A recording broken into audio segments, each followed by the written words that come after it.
Praise lord. ఎన్ని సమస్యలు వచ్చినా విశ్వాసం మొదలని యోబు గారి జీవిత చరిత్ర పిల్లలు స్కిట్ వేశారు. Please watch and plus them. Thank you. దేశంలో యోబు అనే ఒక యథార్థవంతుడు, న్యాయవంతుడు, దేవుని యొక్క భయభక్తులు గలవాడు, చెడుతనను విసర్జించేవాడు. యోబు ఆ కాలంలో తూర్పు దేశం అంతటిలో అత్యంత ధనవంతుడు. అతను ఎప్పుడూ దేవుణ్ణి విడిచిపెట్టలేదు. ప్రతిరోజు దేవుణ్ణి కొనియాడేవాడు. అతని జీవితం పరిపూర్ణంగా ఉంది. ఒక రోజు సాతాను దేవుని దగ్గరికి వెళ్ళి ఇలా అంటాడు, నువ్వు ఎక్కడి నుంచి వచ్చుచున్నావు? నేను భూమిలో అడిగి తిరుగునే ఎట్లా వచ్చాను. నీకు నా శిష్యుడైన యోబు తెలుసా? అతను యథార్థవంతుడు, న్యాయవంతుడు, ఆయన చెడును విసర్జించేవాడు. భూమి అతని వంటి గొప్పవాడు ఎవరునూ లేడు. యోబు నీతో ఎందుకు భయభక్తులు కలవాడో తెలుసా? ఎందుకంటే యోబు అన్నిటికీ నువ్వు కంచి వేసింది. ఒకసారి ఆ కంచి తీసేది, యోబు నీ మొహం మీద ద్వేషించుతాడు. సరే, నేను చెప్పినట్టు నేను కంచిని విప్పదీస్తాను. నీ ప్రయత్నం నువ్వు చేసుకో.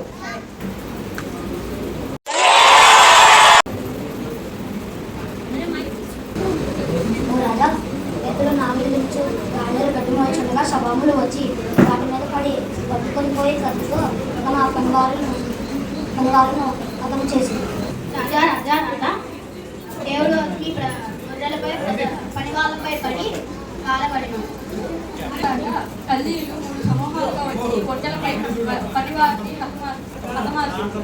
రాజా నీ కుమారులను తమ అన్నయ్యలకు భోజనం చేయొచ్చు. సుడిగాలి 4 నుండి వచ్చి ఆ భవనం కూర్చిపోయింది. అప్పుడు కుమార్తెలు చనిపోయింది. కోల్పోయాడు. నేను మళ్ళీ అక్కడికి వెళ్ళుచున్నాను. నువ్వు అతని చర్మాన్ని అతని ఎముకలు ముట్టిన ఎడల అతని మొహం చూసి ద్వేషించును. సరే, నువ్వు చెప్పినట్లే అతని ప్రాణం తప్పితే మిగతాదంతా నీకు ఇస్తున్నాను. నువ్వు నీ ప్రయత్నం నువ్వు చేసుకో.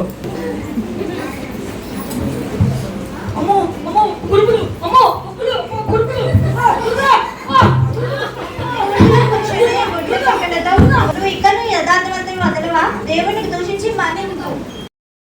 కూతురల్లా మాట్లాడవద్దు. నీవు మాట్లాడుచున్నావు, నీకు మేలు అనుభవించినప్పుడు అది కీడు అనుభవించావు. అతని 3 స్నేహితులు కూడి వచ్చి 7 రాత్రులు 7 రోజులు అతనితో దేవుడు తప్పు చేయడు. బహుశా నువ్వు తప్పు చేసినట్టు లేకపోతే నీ పిల్లలు తప్పు చేసినట్టు దేవుడు అందుకే నీ శిక్షగా దేవుని ముందు నిన్ను తగ్గించుకోనుండు. నేను ఇంత పెద్ద శిక్షకు కారణం నాకు ఏ సంబంధమో లేదు. నేను న్యాయవంతుడిని.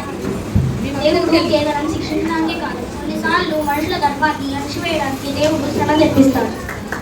నేను భూమికి పునాదులు వేసినప్పుడు నువ్వు ఎక్కడ ఉన్నావు? ఆ సముద్రము ఉదయము సరిహద్దులు పెట్టింది ఎవరు? నువ్వు నక్షత్రాన్ని నడిపించదవా?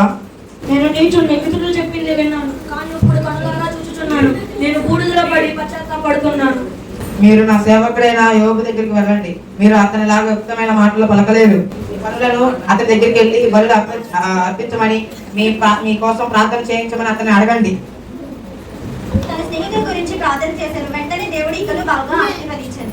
దేవుడు యోబుకు ముందుగా ఉన్నంతగా 2 ఆశీర్వాదాలు ఇచ్చాడు. 14,000 గొర్రెలు, 6,000 ఒంటెలు, 1,000 జత ఎద్దులు, 1,000 ఆడిగాడిదలు, మరి 7 కుమారులు, 3 కుమార్తెలు ఇచ్చాడు. దీని తర్వాత యోబు 140 సంవత్సరాలు జీవించాడు. మనం కూడా మంచిగా ఉన్నంత వరకు కీడు జరగదని అనుకోవడం అపోహ. యోబు నీతిగా ఉన్నాడు, కష్టపడ్డాడు. కష్టాలు వచ్చినప్పుడు మనల్ని మనం నిందించుకోకుండా విశ్వాస పరీక్ష భావించాలి. మన ప్రార్థనలకు వెంటనే జవాబు రాకపోయినా దేవునిపై నిరీక్షణ కలిగి ఉండాలి. అప్పుడు దేవుడు మనల్ని ఇంకా ఆశీర్వదించాడు.